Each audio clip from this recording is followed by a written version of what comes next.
Alright, welcome back for Battle for the Ardennes Simulation Publications Incorporated 1978 game.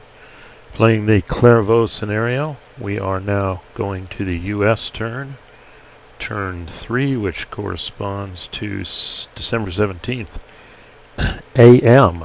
So it's time for the US to respond. This is the first turn. All their units are free and they have no restrictions.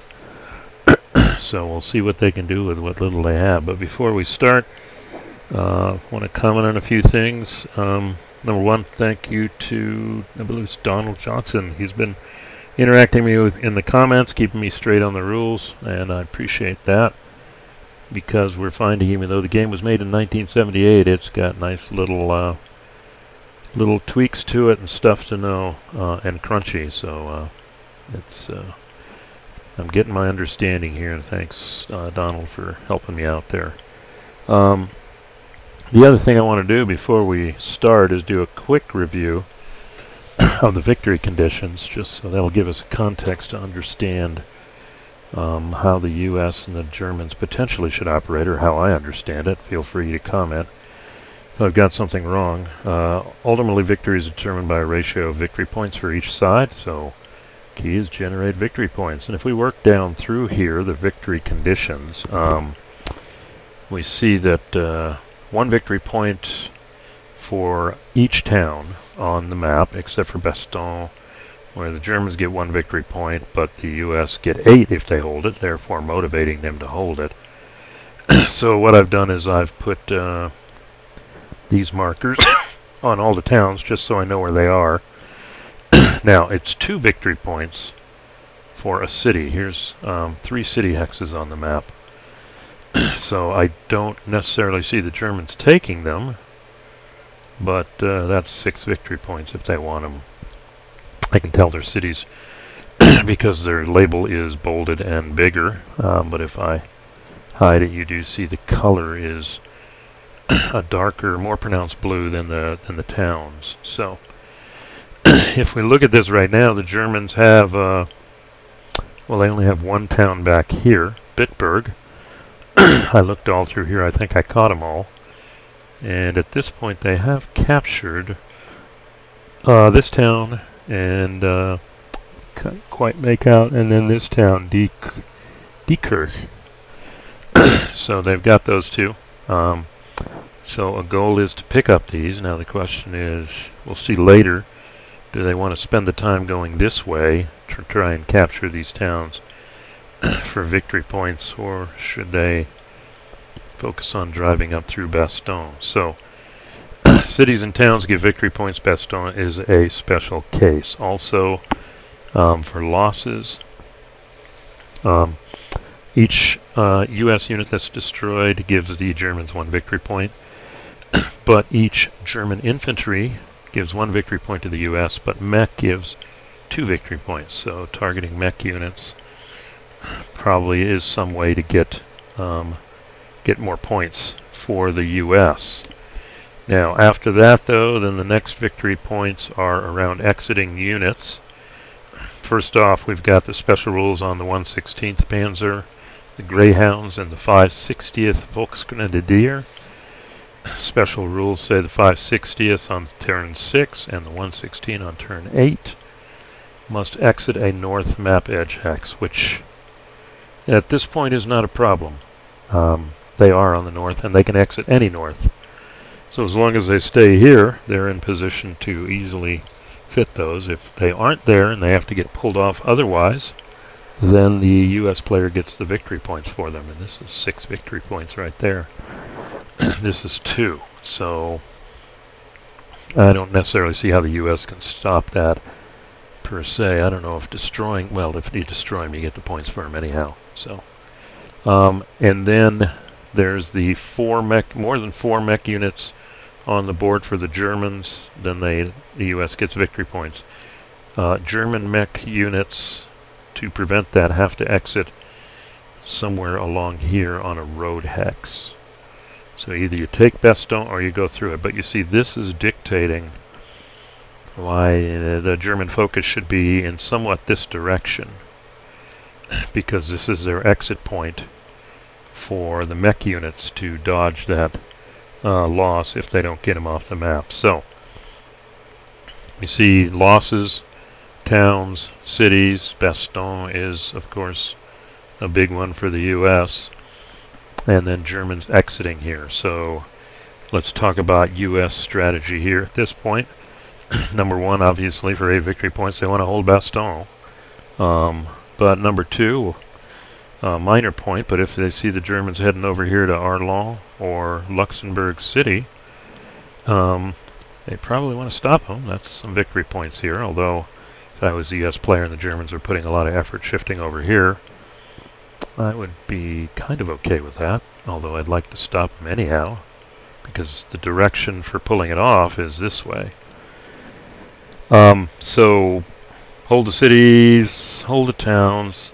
Big one is delaying the mech units from getting off the map, if they can. The problem is, except for these reinforcements, all the rest of the U.S. reinforcements come along this map edge. So we'll have to drive across the board to be involved over there, which takes a little time. And then, as usual, both sides want to minimize losses, especially the U.S. at this point in time, because they don't have a lot of units. So if they can keep the units, that's always better. So basically the U.S. is delay, and I would say start entrenching around Bastogne. So delay the spearheads and strengthen the Bastogne area. Delay, like we said. And then, keep an eye on the Germans from doing anything crazy over here. And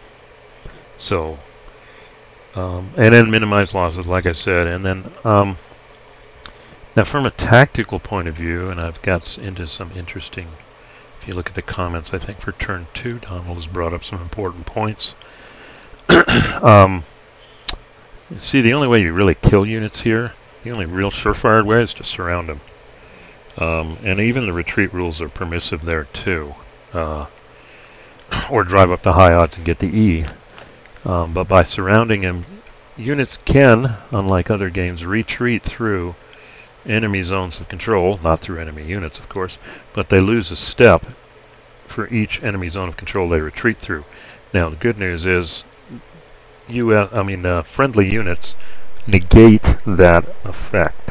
So you'll see this turn, I'm thinking of putting somebody here, an infantry unit, blowing the bridge, and having somebody here.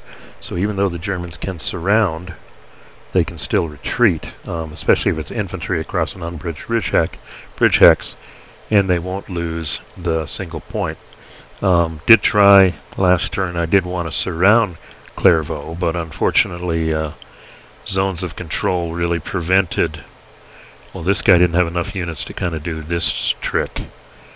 And then this guy, we had a 7-3 started here. Unfortunately, heavy woods cost 2.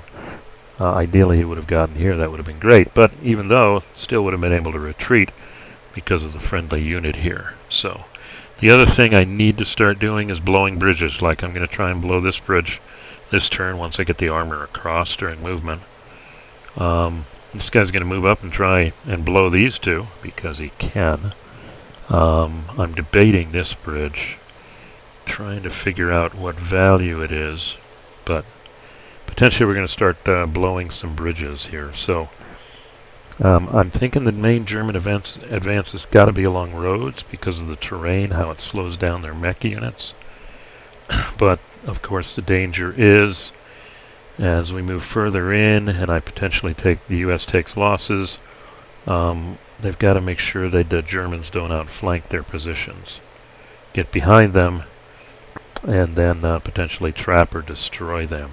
So, got to worry about that too. So, with all that being said, I think it's time for the U.S. turn. And let's go ahead and look at the sequence of play. And looking at that, we see mutual supply determination. As far as I'm concerned, yeah, this guy can get to this road. This guy's on a road. These guys are on roads. These guys are on roads. They can come around. So the U.S. units are in supply, German units in supply for the first 6 game turns. And we're only on turn 3, so there's no air power. So we go to the movement phase, and the first thing is building segment, where I can build improved positions and bridges. The U.S. is not going to be building bridges, but we can look at this and see if there's some improved positions we want to build. When I first started, I was building improved positions here, but you can't do that because there's towns there, which give you the same benefit, so that's fine. These engineer units are great. They can build improved positions in one turn. But right now they can finally move, and they're not really in a position. So I'm tempted to move this guy up here to this crossroads and build an improved position. And then he can drop an improved position here. This guy, probably going to have him start building improved positions here in front of Bastogne. The only limiting factor is a friendly unit has to occupy it, else it disappears. So if this guy moves here, let's see, he could go to march mode and move real far and then drop out of march mode. And nope, the build phase is up here. So yeah, this guy goes here, then that's good because these units may be falling back there. So I think that's the intent for the engineers. I'm going to do a little switching around here. I'm probably going to pull this guy out and put him here, and take this guy and move him here. And then I'm going to roll to below this bridge. There's an infantry unit here. This guy, if I'm looking at him here, these guys, well, if I stayed here, these guys can move up these guys, and they could probably drive up a really high odds attack. And then I'm running the risk of an E result. So I think this guy's going to basically run away. And at least that puts him in line here, for whatever that's worth, with this defensive line. Then I got to worry about here, but luckily no German infantry is up against the Clerf River yet and threatening to cross it. It takes their whole movement factor. So I think I'm okay here. But I've got to be in a position to get units there. Now, I may be able to do that. Now, the problem over here is, well, this guy's got to get on the other side of the Clerf. I think he's going to go there. This guy's returning here and going to try and blow bridges. These guys can't get around here fast enough. I'm really tempted to pull this guy off the line. These units can't follow me, so I may end up pulling these guys, start pulling these guys back. Shortening my line here, getting them where I can use them. So that's the strategy, and if this is the build phase, this is finished. So we're good there. He's not going to build here because these units will be up on top of him, and these units have to move and build next turn. This guy doesn't want to stay here, so he's not going to build, and this guy wants to move into the town. And there's really, I don't see any value in building improved positions here. I may move this guy here as a stopper and try and blow that bridge. And then pull this guy back to protect his flank and then get these guys out of here. So, enough talk of plans. I'm going to go ahead and pause while I do the move phase and we'll see what I did. Alright, so we're done moving here. And as I said, this guy just ran away, which is good because 3-6. The armor unit can't do it. And even if the mechs went to leg, 1, 2, 3. So he's safe. These guys are real slow. They got to either cross the river or go here and cross the ford and end up there. This guy can go off to the races. 1, 2, 3.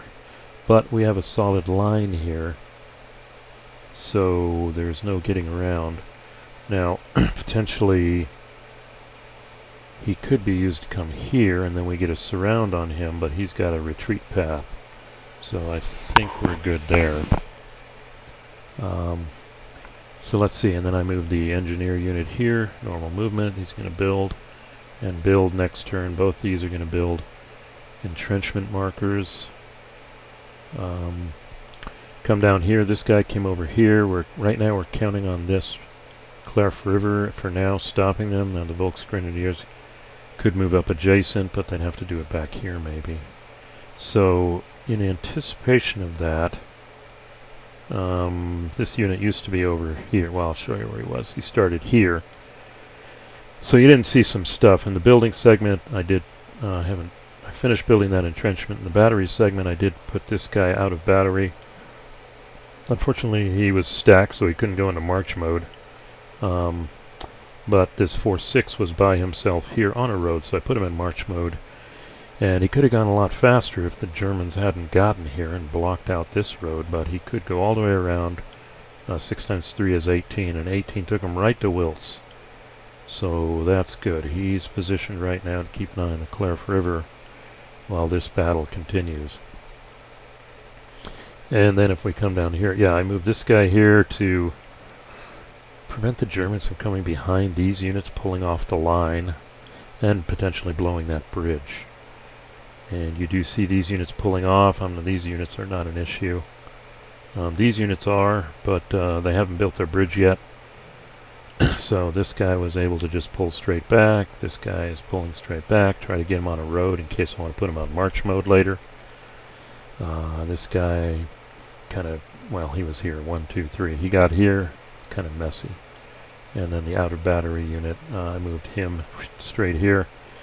But they're both on roads, so in theory they can, one of them can go to march mode. We'll see.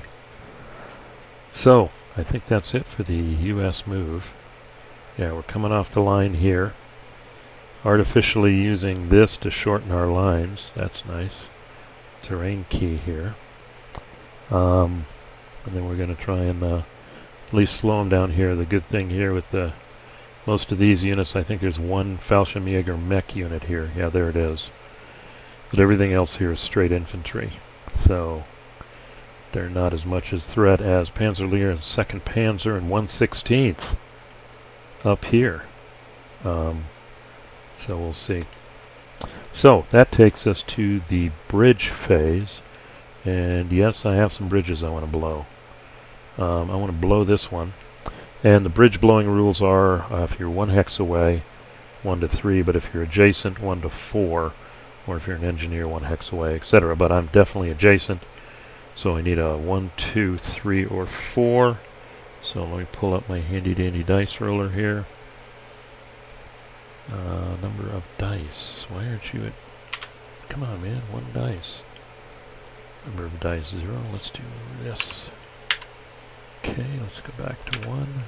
There we go.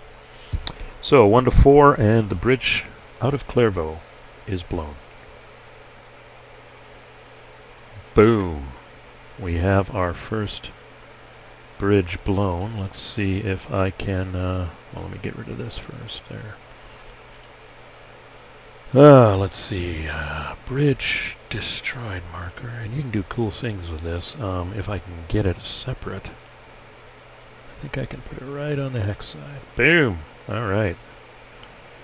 So there we go. That is good. Now, but unfortunately this flank is... I'll have to go around this way. But again, that's delay, delay, delay. That's what we're after. And the important thing about having a unit here with Zoc is anybody crossing is stopped. Then next turn they can move off, but by going off-road, burning movement points. So it was, I think in the long run it's worth potentially losing this unit over, again, slowing down the German mobile forces. Although these guys, well, again, 1, 2, 3, they can't get 1, 2, 3. Even if they go to leg mode, they can't get there. So we've got at least a turn here. They'll probably surround, but depending on the rolls, as long as I'm not eliminated, this guy can just run away, and these units can't advance across the unbridged river hex, so we're good to go. Alright, so here we got some bridge blowing to do. I think we got 1, 2, 3 bridges. They're adjacent. Doesn't matter if Germans are there. 1 to 4, so we'll just work our way down here. 1, 2, 3. And we can do this just to get it all done at once. So the first die is here, the second die is here, and the third die is here. All of them 1 to 4. Ooh, these US units are good with dynamite. So, destroyed marker here. Nice rolling. I think this is clockwise. Yep, there we go. And then we are going to put one here. One goes there. This is tough.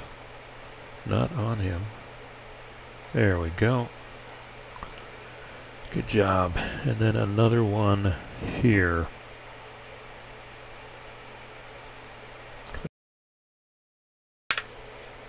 Alright, good rolling. 4 bridges, 4 blown. So, rolling well here. So, this flank could be a problem, but the Germans are going to have to waste another turn taking Clervaux. In real life, actually, they didn't take it until the end of the second day, if I understand right. These bridges blown, this definitely saved this location. Now this is an attack across the river, they're halved. So that's good. I don't know if the Germans would have moved a unit here. I guess they could be aggressive and move here and try. That guy can move. Well, he can't. Well, I didn't think of that. I guess he could have moved here, but then he's probably going to get killed by this guy getting behind him. So this guy had to do that. This guy could be in trouble, because this guy can move here, and he doesn't have a retreat path. He's going to die on a retreat. So that's the only problem there. So that's a possibility. And then down here, hopefully these units are getting themselves out of here, moving up here, and hopefully they can start helping here and potentially here. So that is the end of the American turn. Make sure I've removed all the moved markers, which I have. And now we will be moving into the December 17th PM turn with the Germans in the next recording. Wow, still far away from the 101st here. Got to keep them out of Bastogne until here. These units are going to help. They're going to come in over here though. S and T. S and T.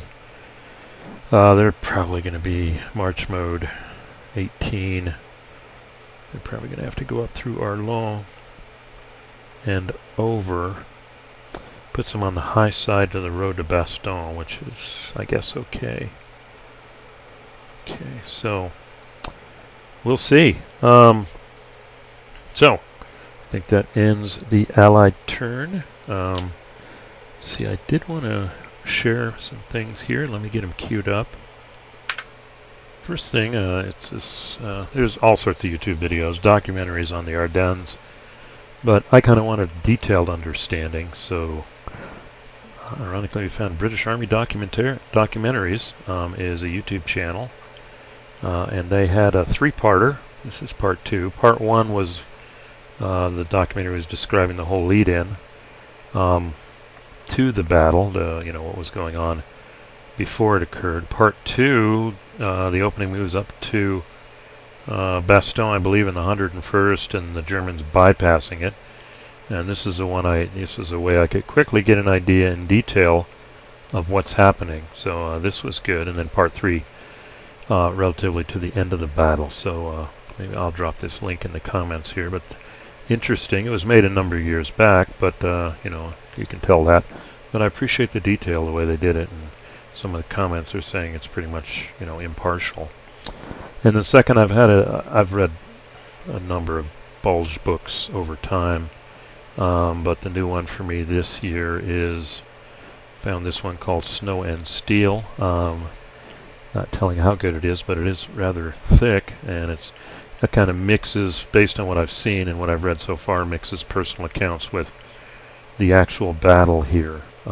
So it's called Snow and Steel by Peter Kaduk Adams, I guess. And you can see he did some other ones. He did a Sand and Steel on D-Day. And then this one I think just came out, Fire and Steel, going to the end of the war. And it's detailed because 928 pages. reasonable reviews. So I'll drop a link for this one too, and you may look. Actually, I may use this one, Sand and Steel, the D-Day Invasion, when I come back to Bradley's and Monty's D-Day that I did the review on a week or two back. So there you go, Snow and Steel. So I just wanted to show those two references. Got some other stuff I want to show, other games, other detail level, but I'll show them in later videos. So there we are. We're at the end of turn 3, moving into the PM portion of December 17th. And the U.S. still has Clervaux, stopping up the German mech, the German Panzers, and the Panzer Layer, 2nd Panzer. But 1/16th, this guy got a free run over here, but they just can't get to the line. So we'll see what the Germans do next turn. Again, if you like, click like. Comments are greatly appreciated. Rules corrections, at this point, strategy comments, etc. Appreciate that too, and I'd appreciate it if you haven't already. Please subscribe. And again, thanks for listening, and we'll see you on December 17th, the afternoon of December 17th, 1944. Thanks for listening.